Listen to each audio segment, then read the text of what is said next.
আছে সবাই? লালুর বাকি অংশটা তারপরে বলা হচ্ছে, ঢুলির উন্মাদের মতন ঢোল বাজছে, উঠোনে ভিড় করে দাঁড়িয়ে বহু লোকজন, বহু প্রকারের কোলাহল, মানে নানা রকমের আওয়াজ।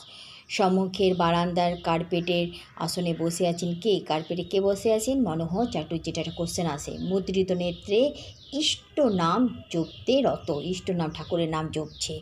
অকস্মাৎ লালু ভয়ঙ্কর একটা হুঙ্কার দিয়ে উঠল। সমস্ত শব্দ সারা থেমে গেল, সবাই বিস্ময়ে স্তব্ধ হয়ে গেল। এ আবার কি? লালু অসম্ভব বিস্ফোরিত চোখে তারা দুটো যেন ঘুরছে, চেঁচিয়ে বলল, আর পাঠা কই? বাড়ির একজন ভয়ে ভয়ে জবাব দিল, পাঠা তো নেই, আমরা শুধু দুটো করেই বলি দিই। পাঠা কটা বলি হয় তাহলে? দুটো। লালু তার হাতে রক্তমাখা খাড়াটা মাথার উপরে কবার ঘোরালো, দুবার ঘুরিয়ে ভীষণ কর্কশ কণ্ঠে গর্জন করে উঠল, নেই পাঠা? সে হবে না, আমার খুন চেপে গেছে। পাঠা নইলে আজ আমি যাকে পারবো তাকে ধরে নরবলি দেবো। নরবলি মানে মানুষ বলি, মা মা জয় কালী বলে একটা মস্ত লাফ দিয়ে সে হাঁড়িকাঠের এদিক থেকে ওদিকে গিয়ে পড়ল। তার হাতের খাড়াটা তখন বনবন করে ঘুরছে। খাড়াটা কেমন করে ঘুরছে? বনবন করে। তখন সে এক কাণ্ড ঘটল, ভাষায় বর্ণনা করা যায় না। সবাই একসঙ্গে ছুটলো সদর দরজার দিকে। এটা কোশ্চেন আসে, পাছে লালু ধরে ফেলে। সবাই একসাথে হুড়হুড় করে দৌড়ালো। পালাবার চেষ্টায় ভীষণ ঠেলাঠেলিতে হুড়মুড়িতে সেখানে যেন দক্ষযজ্ঞ বেঁধে গেল। একটা দক্ষযজ্ঞ কোশ্চেনটা আসে, কি দক্ষযজ্ঞ কেমনভাবে হলো এখানে কোশ্চেনটা।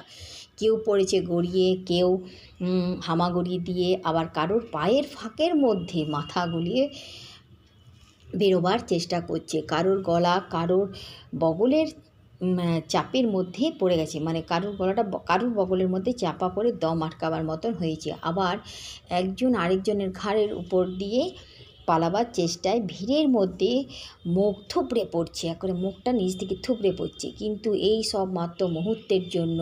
তারপরে সমস্ত কী হলো? ফাঁকা, চারদিকটা ফাঁকা হয়ে গেল। লালু গর্জে উঠল, মনোহর চাটুর্যে কই? পুরুত গেল কোথায়?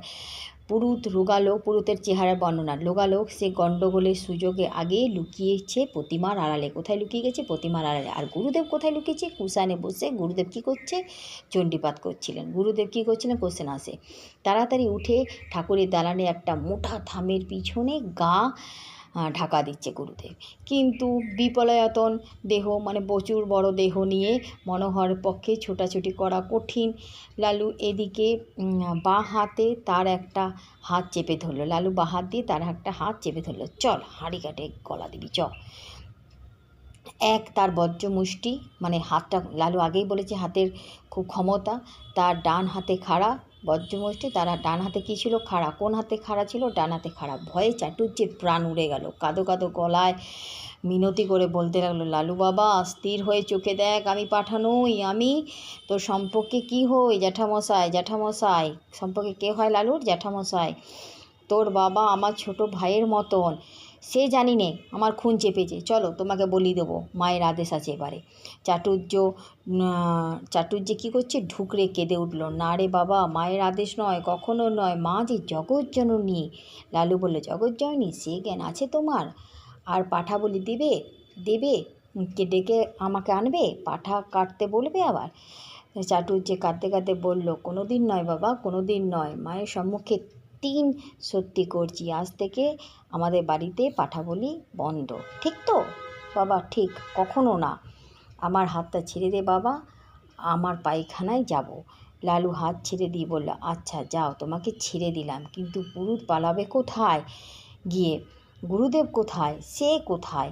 সে কই গুরুদেব? এই বলে সে পুনশ্চ আবার হুঙ্কার দিয়ে লাফ মেরে ঠাকুর দালানের দিকে অগ্রসর হতে প্রতিমার পিছনে থামের আড়ালে 2 গলার ভয়ার্ত কন্দন উঠল। এত পর্যন্ত।